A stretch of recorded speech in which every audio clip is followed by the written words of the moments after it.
차디찬 빗줄기가 목덜미를 타고 흘러내려 등줄기를 적시는 순간에도 이문석은 멈추지 않고 거친 숨을 내뱉으며 어두운 숲길을 헤매고 있었으니 이는 흡사 죽음의 그림자가 뒤를 쫓는 듯한 절박한 형국이라 할 수 있었다. 눈앞을 분간할 수 없을 정도로 쏟아지는 폭우 속에서 발을 헛디뎌 진흙탕에 구르기를 수차례 반복하자 그가 걸치고 있던 낡은 도포는 이미 본래의 색을 잃고 누더기처럼 변해버렸으며 집신마저 찢어져 날카로운 돌부리의 발을 다쳐 선혈이 낭자하였다. 사방에서 울려 퍼지는 뇌성 병력은 마치 하늘이 노하여 대지를 꾸짖는 듯한 기세로 산천을 뒤흔들고 있었으며 그 소름 끼치는 소리에 가슴이 오그라드는 공포를 느끼면서도 문석은 오직 한 줄기 불빛이라도 찾기 위해 안간힘을 다해 산등성이를 기어 올랐다. 허기와 추위로 정신이 아득해질 무렵 저 멀리 숲 사이로 무너져가는 기와 지붕의 잔해가 보였으니 그것은 사람의 온기가 끊어진 지 오래되어 보이는 퇴락한 폐가였으나 지금의 그에게는 천금보다 귀한 안식처처럼 느껴졌다. 문석은 마지막 남은 힘을 쥐어짜 문을 밀치고 안으로 들어섰으나 방 안 가득 고여있는 눅눅한 곰팡이 냄새와 정체를 알 수 없는 음산한 기운에 몸을 부르르 떨며 바닥에 주저앉아 젖은 옷을 짜내기 시작했다. 한참을 거친 숨을 몰아쉬며 어둠 속에 적응하던 그의 귓가에 갑자기 빗소리와는 다른 기이하고도 구슬픈 울음소리가 들려오기 시작했는데 그것은 여인의 흐느낌 같기도 하고 바람이 문틈을 핥히는 소리 같기도 하여 모골이 송연해졌다. 문석은 마른 침을 삼키며 주변을 살폈으나 사방은 칠흑 같은 어둠뿐이었고 오직 자신이 가져온 낡은 등잔에 희미한 불꽃만이 위태롭게 흔들리며 벽면에 기괴한 그림자를 만들어낼 뿐이라 그는 애써 떨리는 마음을 진정시키려 경전을 읊조렸다. 하지만 울음소리는 점점 더 가까워지더니 바로 그의 등 뒤에서 서늘한 기운과 함께 낮게 깔리는 음성이 들려왔으니 선비님 어찌하여 이 비천하고 억울한 원혼이 머무는 곳에 발을 들이셨나이까라는 말에 문석은 비명을 지르며 뒤를 돌아보았다. 그곳에는 하얀 소복을 입은 여인이 창백한 안색으로 허공에 떠 있었는데 그녀의 눈에서는 피눈물이 흐르고 있었고 목에는 푸르스름한 손자국이 선명하게 남아있어 생전에 그 고통이 얼마나 극심했을지를 짐작하게 하였다. 문석은 공포에 질려 뒷걸음질 쳤으나 여인의 눈동자에 서린 깊은 슬픔과 원망을 마주하는 순간 신기하게도 두려움보다는 가련한 마음이 앞서기 시작했으니 그는 가늘게 떨리는 목소리로 당신은 누구이며 어찌하여 이승을 떠나지 못하고 이곳에 머물러 있느냐고 물었다. 여인은 긴 한숨을 내쉬며 자신의 이름은 유아라 하였고 본래 이 마을 아전의 딸로 태어나 평범한 삶을 꿈꾸었으나 탐욕스러운 현감의 수청을 거부했다는 이유로 억울하게 목숨을 잃었다는 기막힌 사연을 털어놓기 시작했다. 현감은 자신의 권력을 이용해 그녀의 부친을 누명씌워 옥에 가두고 유아를 협박하였으며 끝내 뜻을 이루지 못하자 그녀를 목졸라 살해한 뒤 시신을 산속 깊은 구덩이에 버려 짐승들의 먹이가 되게 했다는 것이었다. 그녀의 이야기를 듣던 문석은 주먹을 불끈 쥐며 분노를 금치 못했으니 대명천지에 어찌 관리라는 자가 백성의 고열을 짜는 것도 모자라 이토록 잔인한 범죄를 저지를 수 있단 말인가라며 탄식하였고 여인의 억울함을 반드시 씻어주겠노라 약속했다. 유아는 문석의 진심 어린 약속에 고개를 숙여 절하며 선비님께서 진실을 밝혀주신다면 저는 죽어서도 그 은혜를 잊지 않을 것이며 선비님이 대과에 급제하여 큰 뜻을 펼치실 수 있도록 미력 하나마 돕겠다고 말하며 서서히 안개처럼 사라져갔다. 비는 어느덧 그쳤으나 문석의 마음속에는 폭풍보다 더 거센 결의가 휘몰아치고 있었으며 그는 여인이 가리킨 시신이 유기된 장소를 머릿속에 새기며 날이 밝기만을 기다려 정의를 바로잡기 위한 험난한 여정에 오르기로 다짐하였다. 날이 밝자마자 이문석은 유아의 원혼이 일러준 대로 산의 북쪽 계곡 끝자락에 위치한 이름 모를 절벽 아래로 향하였는데 그곳은 평소 사람의 발길이 전혀 닿지 않는 험준한 곳이라 잡목과 넝쿨이 빽빽하게 뒤엉켜 있었다. 그는 전날 밤에 피로가 가시지 않아 다리가 후들거리고 온몸이 천근만근이었으나 억울하게 죽어간 여인의 마지막 부탁을 떠올리며 날카로운 가시덤불에 손등이 긁히는 고통조차 잊은 채 흙바닥을 헤치고 나아갔다. 한참을 수색하던 중 커다란 바위 틈새에서 유독 파리떼가 들끓고 고약한 악취가 진동하는 곳을 발견하였고 조심스럽게 흙과 낙엽을 걷어내자 그 아래에서 차마 눈을 뜨고 볼 수 없을 만큼 참혹하게 부패한 여인의 시신이 모습을 드러냈다. 문석은 속에서 치밀어 오르는 구역질을 참으며 시신을 살피니 목에는 유아가 말했던 대로 굵은 줄에 눌린 자국이 선명하게 남아 있었고 그 옆에는 현감의 인장이 찍힌 비단, 주머니가 흙 속에 반쯤 묻혀 있어 이것이 명백한 살해의 증거임을 확신하게 되었다. 그는 떨리는 손으로 그 주머니를 품속 깊이 갈무리하고는 주변의 돌을 모아 시신을 정성껏 덮어주며 반드시 저 파렴치한 자를 법의 심판대에 세워 그대의 원한을 풀어주겠노라고 나직하지만 단호한 어조로 맹세하였다.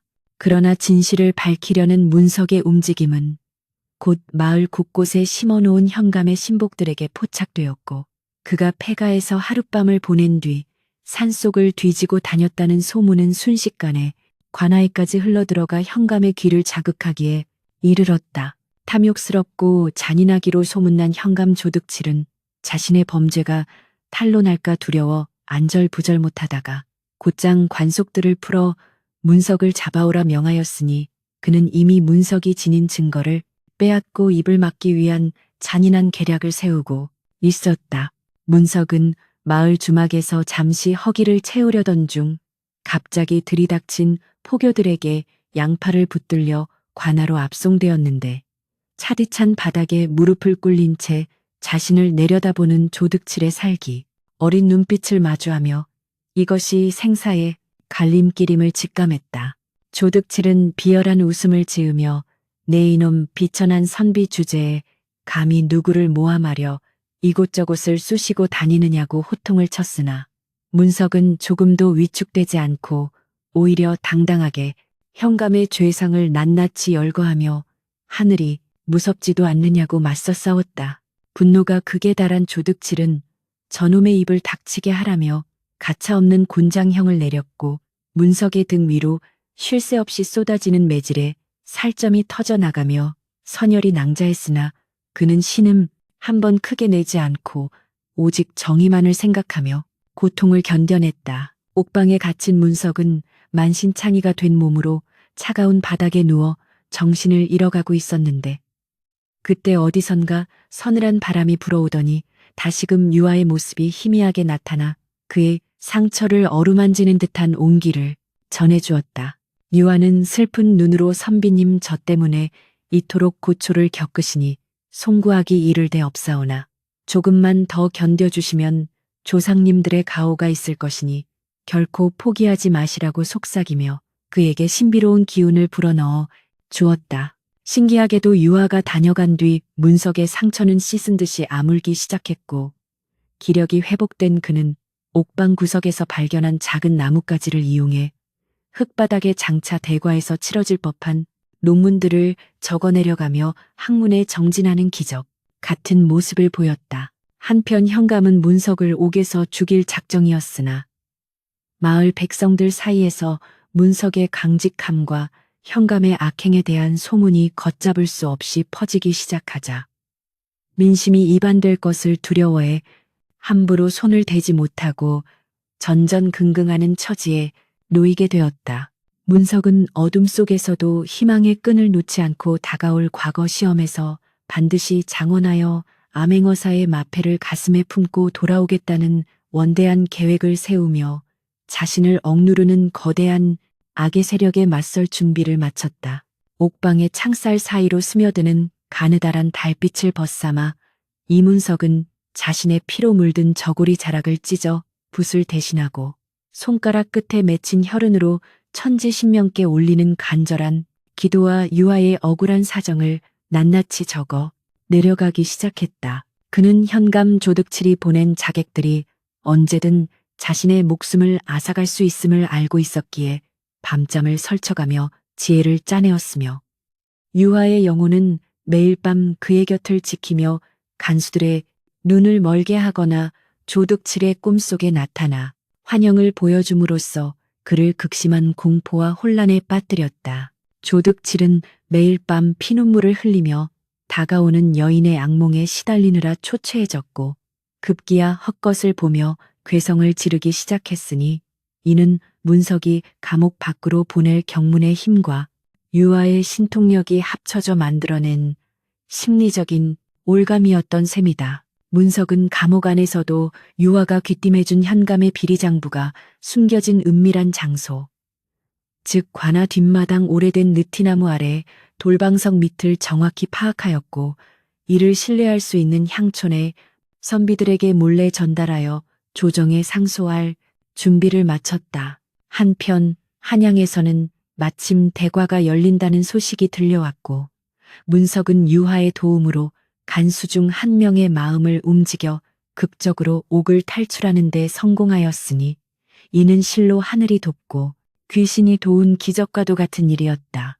탈출에 성공한 문석은 몸을 숨긴 채 밤낮을 가리지 않고 한양을 향해 달렸으며 그 과정에서 유아의 영혼은 그가 길을 잃지 않도록 푸른 불빛으로 앞길을 밝혀주거나 허기에 지쳐 쓰러질 때면 산열매가 가득한 곳으로 인도하며 그를 보살폈다. 문석은 길을 가면서도 머릿속으로는 나라의 기강을 바로잡고 탐관오리를 징벌할 방책을 끊임없이 정리하였는데 신기하게도 평소에는 생각지 못했던 명문장들이 물 흐르듯 떠올라 그의 머릿속을 가득 채웠다. 한양에 도착했을 때 그의 모습은 영락없는 거지에 불과했으나 눈빛만큼은 형형하게 빛나고 있었고 마침내 시험장에 들어선 그는 일필이지로 답안지를 채워나가기 시작했는데 그 문장 하나하나가 마치 살아있는 용이 꿈틀대는 듯하여 시관들을 경탄케 하였다.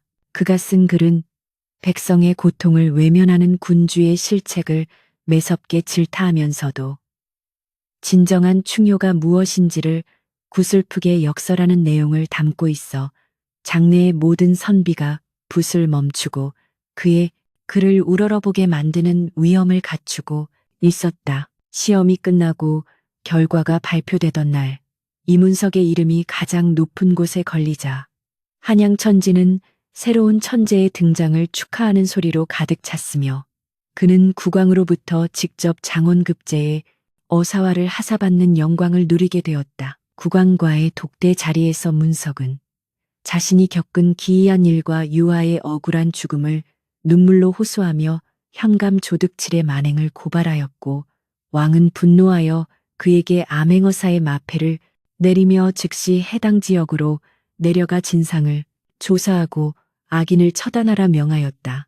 문석은 왕이 내린 마패를 품속 깊이 소중히 간직하며 말에 올라탔고 이제는 도망자가 아닌 왕의 대리인으로서 당당하게 그 지옥 같은 마을을 향해 질주하기 시작했으니 그의 뒤에는 여전히 유아의 영혼이 든든한 바람이 되어 동행하고 있었다. 그는 마을 입구에 다다르자 곧바로 관아로 향하지 않고 평복으로 갈아입은 뒤 백성들 속에 섞여 조득칠이 저지른 또 다른 악행들을 낱낱이 수집하며 결정적인 증거인 비리장부를 확보하는 데 주력하였다. 조득칠은 문석이 장원 급제했다는 소식을 듣고 사색이 되어 도망갈 궁리를 하고 있었으나 이미 문석이 쳐놓은 촘촘한 그물망을 빠져나갈 방법은 어디에도 없었으며 심판의 시간은 소리 없이 다가오고 있었다.